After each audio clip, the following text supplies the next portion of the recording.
সূরা ইখলাস 41 বার পাঠ করে পানিতে ফু দিলে কি হয় আপনি জানলে অবাক হয়ে যাবেন। কোন ব্যক্তি যদি সূরাতুল ইখলাস 41 বার পাঠ করে পানিতে ফু দেয়, ওই পানিটা এত বরকতময় হয়ে যাবে।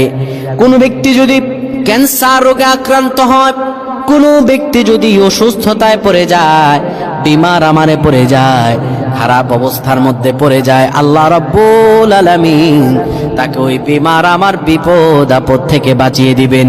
আপনি প্রথমে 1 গ্লাস পানি নেবেন, পবিত্র স্বচ্ছ পানি নিয়ে ওই পানির উপরে আপনি দুরূদ শরীফ পড়ে ফু দিবেন। এরপরে সূরাতুল ইখলাস 41 বার পরে ফু দিয়ে ওই পানিটা খাবেন। আমার আল্লাহ রাব্বুল আলামিন আপনাকে রোগমুক্ত করবেন, ওই পানিতে বরকত দিবেন, এত রহম করবেন আপনি কল্পনাও করতে পারবেন না। আল্লাহুম্মা আমিন।